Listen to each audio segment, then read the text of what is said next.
Balik muna tayo. Tapos halimbawang may ka-chatmate tong asawa nyo or jowa nyo, makikita nyo rin. Halimbawa may ka-chatmate siya. Halimbawa may ka-chatmate siya. Ayan. Ayan. Tapos, yun, basta lahat ng ginagawa niya sa phone niya, makikita nyo doon sa ikinonekta nyo phone. Ayan. Ito, halimbawa ito sa inyo to, kasi ito yung sa asawa nyo. Ayan, di ba? Pansinin nyo. Nakokopya niya lahat ng mga ginagawa. Basta, kailangan lang meron kayong load at may load din yung kabilang partner nyo. Okay? Halimbawa, nagka-camera din siya. Ayan. Ayan, nagka-camera din siya. Ayan ako. Oh. Diba, nakokopya niya rin.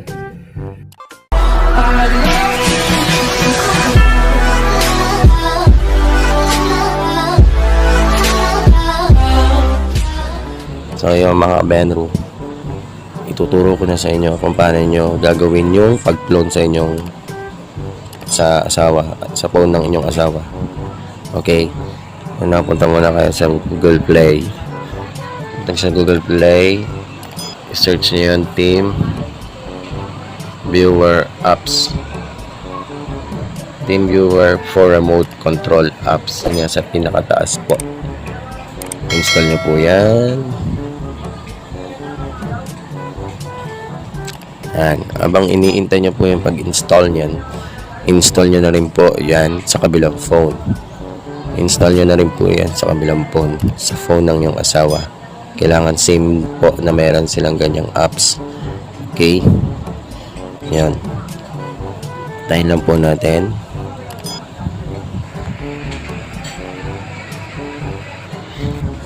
So, yan mga guys. Malapit na po nating ma-download ang TeamViewer Remote Control. Okay. So, yan. Download na po natin ang TeamViewer Remote Control. I-open na po natin siya. Yan. Accept, EULA and the DPA. Agree and continue po ang pipindutin ninyo. Remote Control. Next nyo lang po. Support people, next nyo lang po. Transfer file, yes, next nyo lang po. And get started. Yan, okay na po. Control remote device, please enter your paradigm. Kailangan meron na rin po siyang ganito. Tapos, install po natin yung quick support. Yan. Kailangan may install nyo po yung quick support. Yan, yung quick support na po yan, kailangan install nyo rin po, okay? I-install na po natin siya sa Google Apps. Download na po natin siya. Yan. TeamViewer Support. Yan po yung kailangan. 20 apps ang gagamitin nyo. Okay, install na po natin siya. Installing. Yes po. Downloading one apps. Yan. Nag-i-install na po siya. Habang nag-i-install na po siya, i-install nyo rin po yung ganito. Kailangan 2 apps po yung naka-install sa inyo. Open na po. Ganon din po. Kailangan po natin mag-agree and continue. Next, and done po. Okay, done. Tapos, special apps access required. Quick support needs permission. Okay, settings nyo lang po. Quick support. Ito po. I-on nyo po yung quick support nyo. Gagawin nyo pong green. Okay, balik na po tayo. Ayan. Tapos, add on available. Cancel nyo po yan. Yan na po yung number nyo. 273-445-234. Okay. Sisend. Pakopyahin nyo lang po yan. Tapos, halimbawang may ka-chatmate tong asawa nyo or jowa nyo, makikita nyo rin. Halimbawa may ka-chatmate siya. Halimbawa may ka-chatmate siya. Ayan. Ano lang dyan. Tapos, yun, basta lahat ng ginagawa niya sa phone niya, makikita nyo doon sa ikinonekta yung phone. Yan, ito, halimbawa ito sa inyo to, kasi ito yung sa asawa nyo. Yan, di ba? Pansinin nyo. Nakokopya niya lahat ng mga ginagawa. Basta, kailangan lang meron kayong load at may load din yung kabilang partner nyo. Okay? Halimbawa, nagka-camera din siya. Ayan. Ayan, nagka-camera din siya. Ayan ako. Oh. Diba, nakokopya niya rin. So yung mga benro, tag niya, para pa sa mga bote.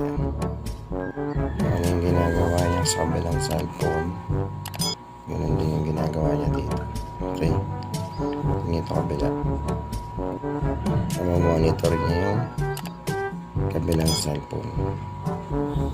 Ayan ito. Ayan. Kita niyo? Gumalaw yung kabila. Gumalaw ulit yung kabila. Diba? Tapos ayan. Bawa ito. Ayan. Meron siyang parehas, diba? Ayan. Tingnan niya. Tinuturo ko lang dito kung paano nyo. Ayan. Tulad ito.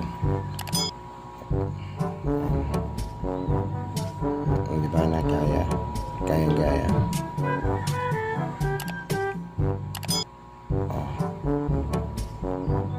Tulad ito. Malalaman nyo kung paano, kung anong mga activity yung ginagawa ng inyong jowa o asawa. Makita ng apps na ginamit ko sa ganitong phone. Okay? Yan, halimbawa may ka-textmate siya. Hindi mo naman malalaman yun kasi pwedeng burahin ka agad. Pero dito, makikita mo, halimbawa, ka-textmate siya. Halimbawa ito, hello, baby. Yan, makikita mo, di ba? Text mo yung baby niya. Okay. Yan. Halimbawa meron siyang video call. Kita nyo rin yan. Kunwari nanonood siya ng YouTube, makikita nyo rin kung mga mga activity ginagawa niya. Ayan, tingnan nyo mabuti. Medyo naglo-load lang. Ayan. Nagagawa nyo rin to. Ayan. Sa lahat ng Android phone. Ayan. Nanood tayo ng YouTube. Ayan, nanood ako rin yung sarili ko. Ayan, nanood ako ng YouTube. Hindi mabagal nga lang ang internet. Ayan na. Ayan, may patalas sa spam. So, yan. Napansin niya, medyo hindi nga lang ganun kabilis. Dili na kahit ilang Okay? Pero at least na monitor niya. Okay?